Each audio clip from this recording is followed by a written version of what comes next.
All the players and Matthew Nicks will be leaving Adelaide Oval tonight with an extra pip in their step after a 16-point win over the GWS Giants. It's the first win that we've seen from the Adelaide Crows since round 11, so plenty of good things to talk about tonight. Welcome to Crows Live. I'm your host, Monique Vanderheyden. Tonight we'll be going through all of your questions that you've sent through on our text line, but before we get to that, it has been a while since we've heard the song, so I think we should deserve to listen to it just one more time.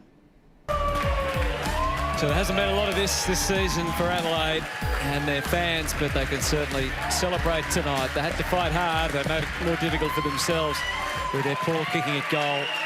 And a crowd of 30,000 or almost at the Adelaide Oval has witnessed the Crows win number 5 for the season. They had efficiency though, Anthony. 55% of the time they went in, they got a shot away at goals. Good selection though by the group, picking the extra tall. I think it worked for them terrifically well today. Did well out of the centre. Zach Taylor and Billy Dowling. They're going to be forced to stand in the middle. Billy. In you go as the Crows celebrate their 16-point win over the Giants.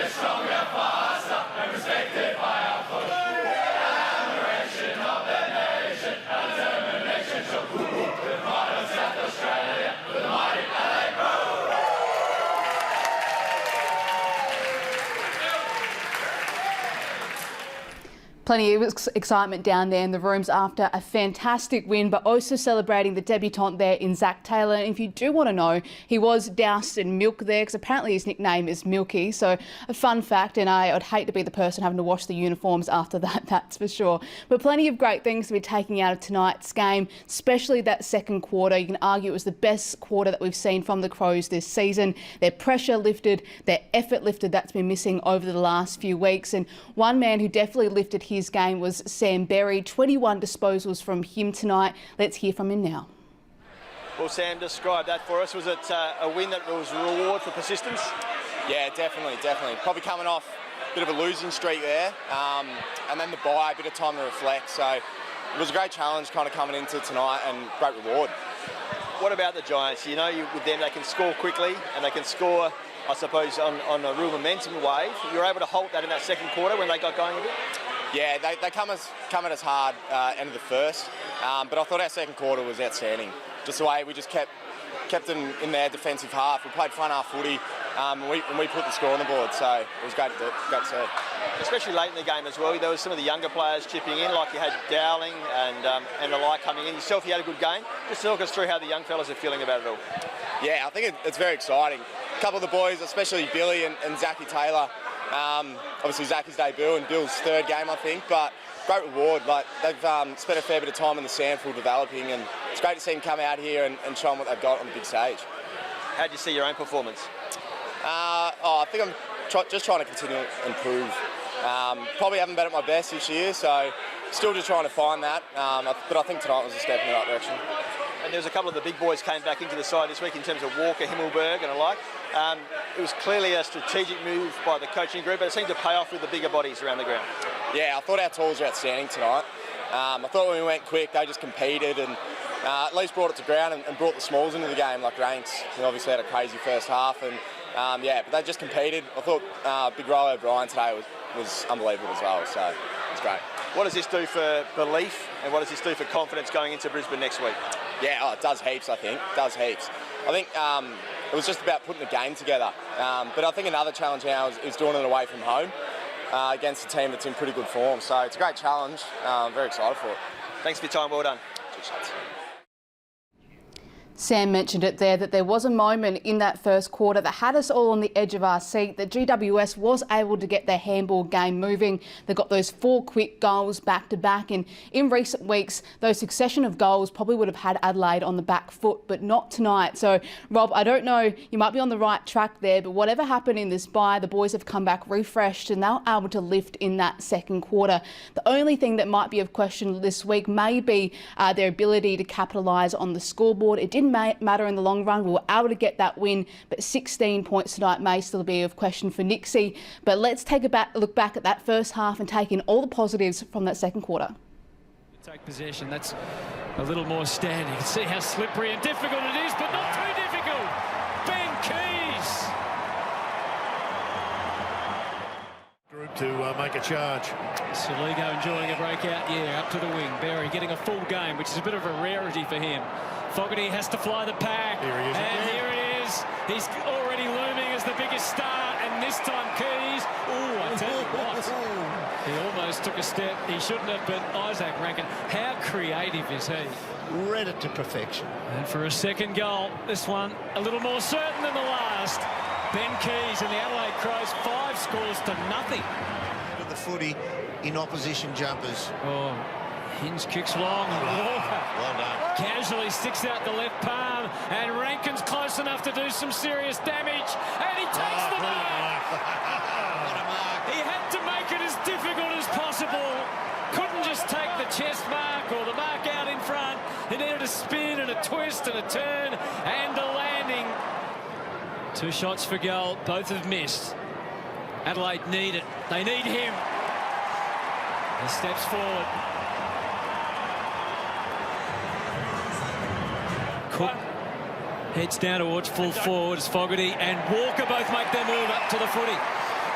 There's a couple of times now left with his being led to the footy. He's just a young, inexperienced player, so we can't expect him. So Tex Walker returning to the team, 17-14 for the season.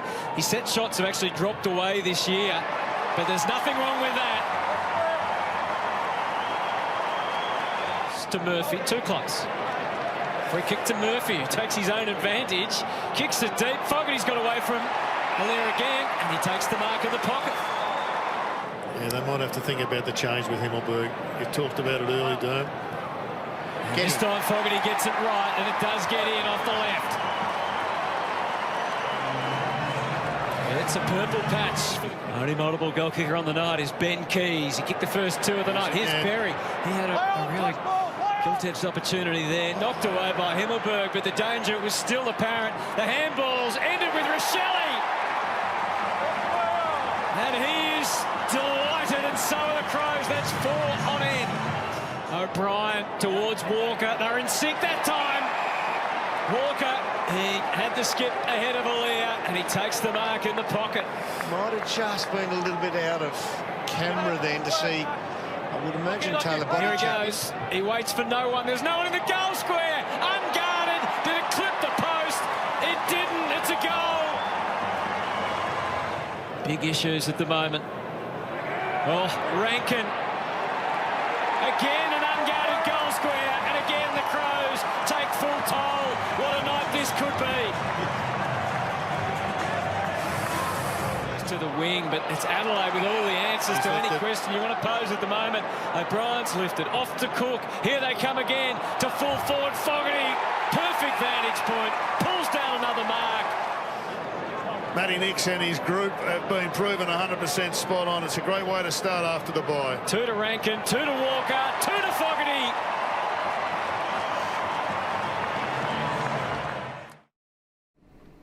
It was a real team effort tonight, but one man who seemed to hog most of those highlights was Isaac Rankin. Jessica here asking him from our text line. Rankin's game was amazing, and you're spot on, Jessica. He's an absolute star. You really struggle to say anything bad about the man. He did struggle to find a goal early on in the game, but the great thing about him is when he's not kicking them, he's just setting them up for other people on the ground. We saw that fantastic centering kick from him to Keezy, which was getting him his second goal of the game, and then he went on to obviously have plenty of time to show off later in that second quarter. Fantastic mark and a great goal from Eddie's pocket. Don't think we're ready to rename that to Isaac's pocket yet. Maybe later down the line we'll have to have a kicking contest between the two to see who does really have the owning rights down there. But let's listen to what the star had to say after the game. 20 touches and 2 goals in the first half. Isaac, you're on fire.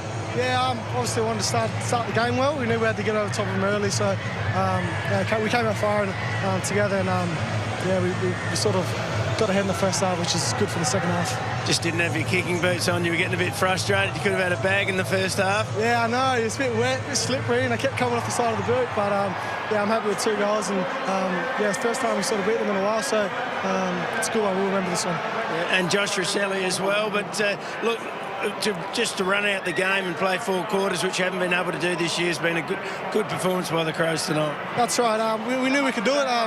You know, there were signs early, but obviously hadn't done it in the past. So finally get one at home with the crowd as well. So it's nice. It's good for them. Enjoy the win, mate. Guys, thanks, Rick. Appreciate it.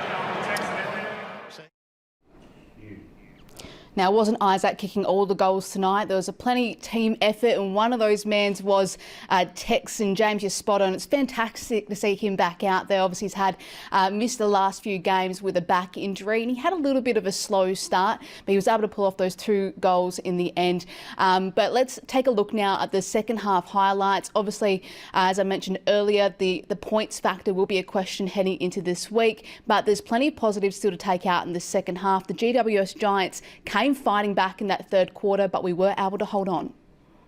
Handball choices there on the way out, and they break down again. Berry, he'll get another shot, Rosselli, if he wants to. And this time he'll have time to think about it. A couple of spots they need to fill, but they're looking pretty sharp tonight. Takes the set snap, tries the left boot on for size. How about that, everyone? That's a goal. His aerial prowess comes to the fore. He's clean kicking towards full forward Fogarty. Shoal! Got it!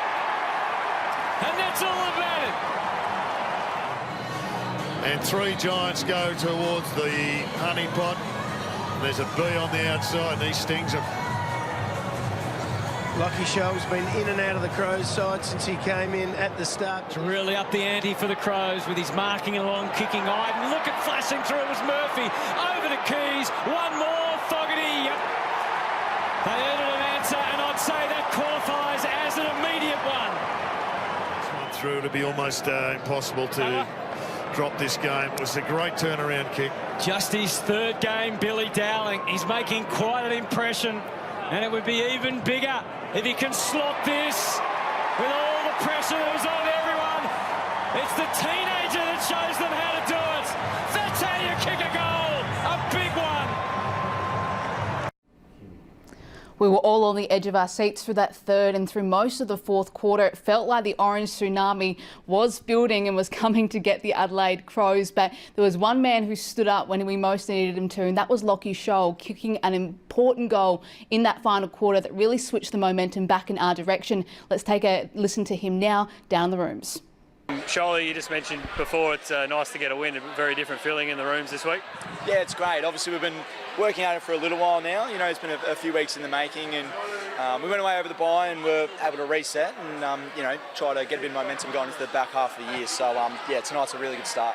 You're pleased with the way the team was able to respond in that second quarter. I think GWS kicked 4 or 5 in a row. I guess the challenge in the past has been how do you stop that momentum, and the guys are able to do it tonight.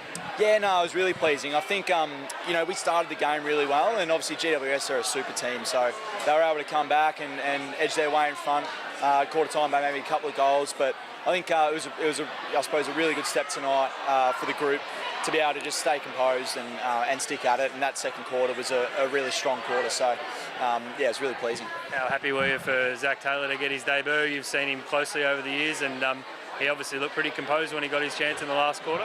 Yeah, it's great. No, Zach is a very skillful, very composed player, and yeah, we knew that he'd bring that coming into the game, so he's a great fella, and yeah, we're all just super pumped for him. Obviously this morning we found out, and yeah, we knew that when he came in he'd do his role, and he did that very well, so yeah, very happy for him. Obviously a pretty good day for the footy club with the SANFL win and the AFL on the same day. Yeah, absolutely. Yeah, no, obviously we talk about a squad mentality, and yeah, today was just a great day for the club. You know, the boys had a really strong win out at Glenelg today. I'm not sure what the final margin was in the end, but yeah, they had a really strong win, and yeah, thankfully we were able to follow on. Great, thanks, Charlie. Thanks, Reece, appreciate it. Lockie mentioned the Sandford win today, and we will be talking about that shortly. But one man who's been spending a fair bit of time in the Sandford over the last couple of weeks is Riley O'Brien. And Isabel here asking that O'Brien really had an influence tonight. And I think you're spot on, Isabella. He really stepped up tonight. And I think he can be happy with his performance. Obviously, he had a pretty tight competition tonight against Briggs. He's had a fantastic influence on the GWS side. But I think when you look back on the end results of the game, they were pretty tight towards the end. So it was at 40 to 34 hit out. So that definitely went Briggs's way, but 4 marks each and then 3 tackles to 5 going Riley's way. So I think after a couple of weeks down in the sample, he's come back refreshed, and he knew that he had to prove himself tonight. And I think he knows there's probably still a couple of points he needs to work on, but he can take some confidence out of his performance tonight and hopefully build on from there. Question here from Yasmin as well. Dawson was important late in that third quarter. So yeah, Dawson was a skipper, was very quiet in that first half. Obviously, he was dealing with a very annoying tag from Toby Bedford, which kept him pretty tied up for those first 2 quarters. But in that third quarter, we had him sent back into defence, and he was the real influence down that back line as the GWS Giants started to really thrive in those last couple of quarters. He was the leadership that we needed, and he was able to get us across the line in the end. Let's take a listen to what the skipper had to say post-game. Bit of relief to us after a good win. Yeah, I mean, we knew that they'd come back. I think the last few times we played them, they've overrun us, so they were looking pretty sharp in the last quarter, but to our credit, our contest, I reckon, lifted middle way through that quarter and, able to hold on, which is nice. The pressure and the attack on the ball in the first half was fantastic, coming off the bye.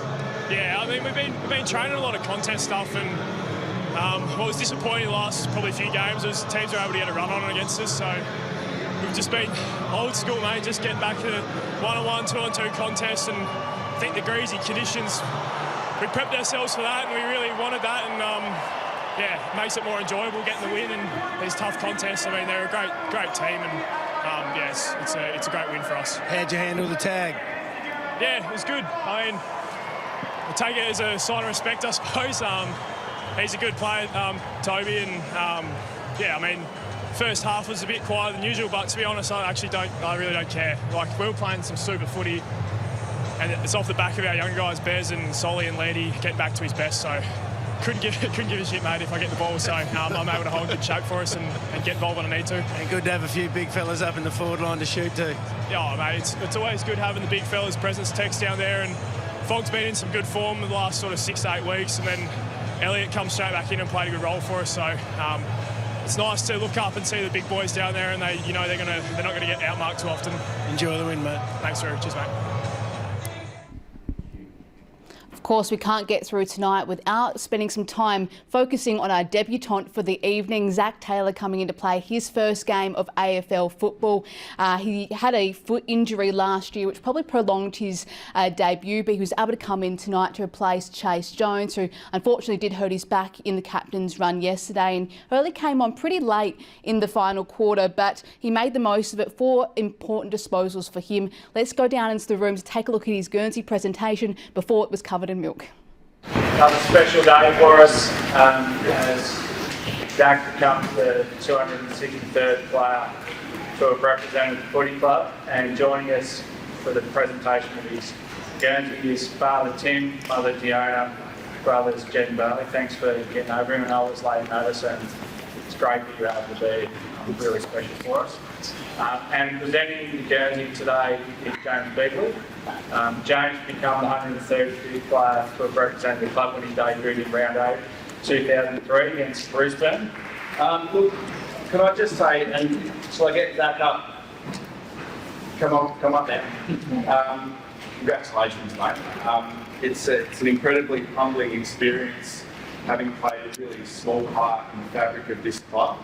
But I know what a massive day this is for you and for your being parents. This is a combination of a huge journey for Victoria. You've worked exceptionally hard to get this opportunity, and so you climb one mountain and then you run out there, you smell the grass, you take in the surrounds, and you begin another chapter. And mate, I just hope you have a lot of fun tonight. To the boys tonight, I hope you make it a really special time with Zach. I'm sure you'll have some fun. Congratulations, mate.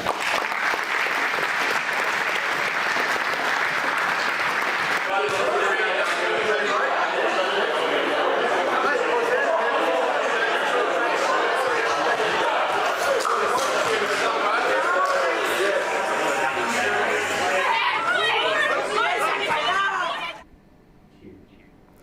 Former player James Beagley there presenting the jumper to Zach earlier today, and it's always fantastic to see a debutant. I'm sure there'll be plenty more to see from Zach in the future, but of course we spent a lot of time talking about the AFL boys win tonight. We have to spend a bit of time highlighting the Sanford boys who got across the line across the Bays tonight. That was a 96 point win to 57 for the Bays, and it was a great team effort down there as well. Lockie Gallant had a great performance, 4 goals for him, and even Brodie Smith, who's been averaging just 18 disposals in the AFL, managed to pull out 26 disposals tonight. But of course, the big news heading into this week, and we finally got to see him back out there, is Riley Thilthorpe making his long-awaited return to footy. Of course, he ended up injuring his knee in a pre-season trial match, so he's been waiting in the sidelines to finally get back out there, and he had a fantastic game today. He ended up walking away with 3 goals.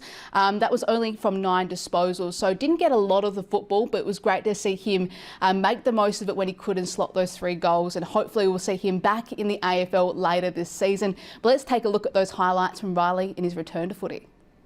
There for Max Proud, took one around the head. McHenry, here's Thilthorpe, back from the long layoff with a knee injury, and he's got an early goal to celebrate. Who took the intercepting mark was really good, and then he finds O'Leary with a great kick to advantage. Shot from 40, the big fella. Oh, very casual, very calm, very cool, and he's got 2. Assesses where the pack is, has a quick look to make sure he's not going to take anything out of Gallant's pockets. Last trial game of the season back in March against West Coast. Hasn't played for a long time, but a goal kicker in the first quarter, a goal kicker in the second quarter, and now he's a goal kicker in the third quarter as well. What a return this is. 2 great wins today, and we'll be happy to see it. Hopefully the boys can take some confidence heading into the remainder of the season. You've seen plenty of teams before who've gotten into a bit of a rut, not being able to take that next step, and a win can often be that circuit breaker. But they'll have a tough contest next week when they take on Brisbane on Sunday at the Gabba. But that's about all we have time for at Crows Live tonight. Thank you so much for your company. Were you there to see the sweat? Were you there to hear the rise? Were you there to taste the victory? Were you there to feel the pride? Together, we're stronger. Be there in 2024.